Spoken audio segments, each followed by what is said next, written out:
በወንጀል ሕጋችን አንቀጽ 542 መሰረት እስከ 5 ዓመት ጽኑ እስራት ይጠብቃቸዋል ማለት ነው። ያነሳሳ ወይም ምክንያት የሆኑ ሰዎች የረዱ። ሰላም ጤና ይስጥልኝ ውድ የተከበራችሁ ቤተሰቦች እንዴት ናችሁ? ደህና ናችሁ ወይ? እንግዲህ መግቢያ ላይ እንደሰማችሁት መጥፎ ኮመንት የሚጽፉ ሰዎች 5 ዓመት ጽኑ እስራት ይጠብቃቸዋል እየተባለ ነው ማለት ነውና ቤተሰብ ምን ትላላችሁ? ይደረግ ወይስ አይደረግ? ያው መግቢያ ላይ ሰምታችኋል። ጠበቃ ቲና ምን ብለዋል መሰላችሁ? አንድ ሰው የፈለገውን ማድረግ ይችላል፣ በራሱ ሙድ መንቀሳቀስ ይችላል፣ የፈለገው በቤቱ ማለት ነው። ሰውን ግን መሳደብ አይችልም። ምክንያቱም ሰዎችን የሚሳደቡ ሰዎች በጣም ሰዎችን አስከፊ ነገር ላይ እስከ ሞት አደጋ እያደረሱ ስለሆነ እነኚህ ሰዎች ሊቀጡ ይገባል። ሲጀመር ድንጋጌው አለ፣ እኛ አልተገበርነውም እንጂ ከእንግዲህ ግን የሰው ነፍስ እየጠፋ ስለሆነ እንተገብረዋል ብለዋል ማለት ነው። ሰምታችኋል። በነገራችን ላይ ትናንትና ላይቭ ገብቼ ቪዲዮ ሰርቼ አጠፋው ዩቱቡ ማለት ነው። ግን ለምንድን ነው እናንተ እና ቤተሰብ? ስለዚህ ደግሜ በቪዲዮ መጣ። ካልሰማችሁ ብዬ ነው። የሰማችሁ ካላችሁ ደግሞ ሰምታችኋል።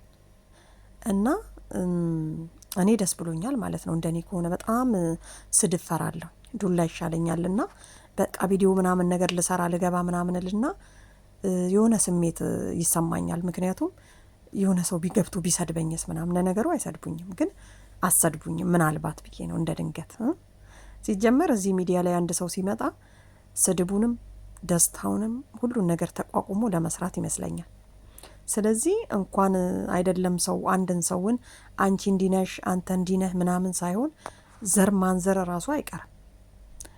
በተለይ አገር ሰላም ነው ብሎ የራስን ሂስትሪ ወይም ደግሞ የራስን ምንድን ነው ይባለው የቤተሰብን የራስን አስተዳደግ የራስን ኑሮ የራስን ምናምን ነገር አምጥቶ ካሳየ በኋላ ሲጣሉ ደግሞ እየመዘዙ እያወጡ አንተ እንዲነበርክ ምናምን ሁሉ አለ ማለት ነው። ስለዚህ መጀመሪያ ስንሰራ ይሄንን አስበን መስራት ነው። ሌላው ደግሞ እንግዲህ በምንሰራቸው ነገሮች ሰው ካልተመቸው አልተመቸኝም አለማየትም ይቻላል እኮ። የሰው ቤት እኮ ገብቶ አለማየት ይቻላል፣ መብት ነው አይደል?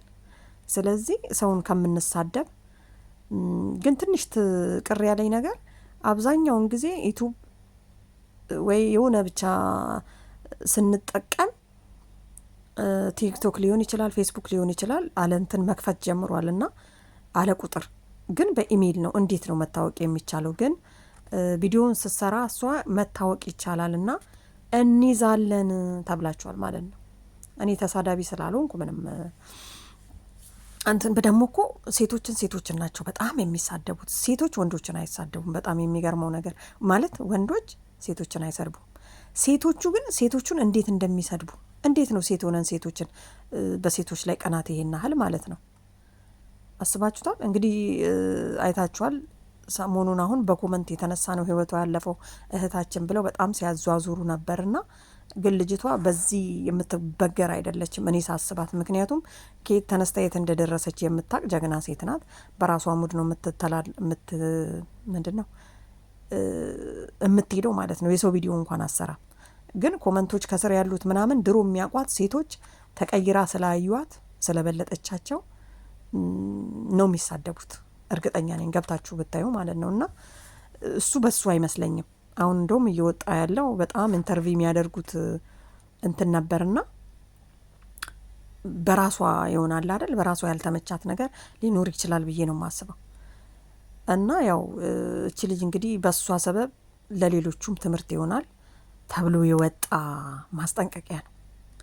ምክንያቱም ሌሎችም በእንዲህ አይነት በኮመንት የተነሳ ሰው ራሱን የሚያጠፋ ከሆነ ሰው ደግሞ ገብቶ ሲሳደብ ደግሞ ቅጣቱን ማግኘት አለበት። ያንን ቅጣት ሲያገኝ ደግሞ በራሱ ይስተካከላል ማለት ነው። ቢያንስ ብዙዎቻችን እንፈራለን። ቢያንስ አንታይም ብለን ፕሮፋይል ቀይረን የሚያቀን የለም። ግን እኮ የሚያቀን አይኖር እንጂ አንድ ቀን ግን መታወቃችን አይቀርም፣ ራሳችን ብደብቅም ማለት ነው። እና ምን ለማለት ፈልጌ መሰላችሁ ቤተሰብ ማለት ነው ያው አትፍሩ። በዛውም ሰው ይሰድበናል፣ ሰው እንዲያረገናል ምናምን አትበሉ። መውጣት ካለባችሁ ውጡ ለማለት ያክል ነው። መልእክቱ እንደዛ ነው። የምትሳደቡ ሰዎች ደግሞ ራሳችሁን ቆጥቡ ማለት ነው። ጀግና ከሆናችሁ ጎበዝ ከሆናችሁ ደግሞ ፕሮፋይላችሁን አርጋችሁ በቃ እኔ በማንነቴ ኮራለሁ፣ በማንነቴ መሳደብ እችላለሁ፣ በማንነቴ ሰውን እንትን ማለት እችላለሁ ብላችሁ መውጣት አለባችሁ ማለት ነው። ያኔ እንግዲህ ዋጋህን ታገኛለህ።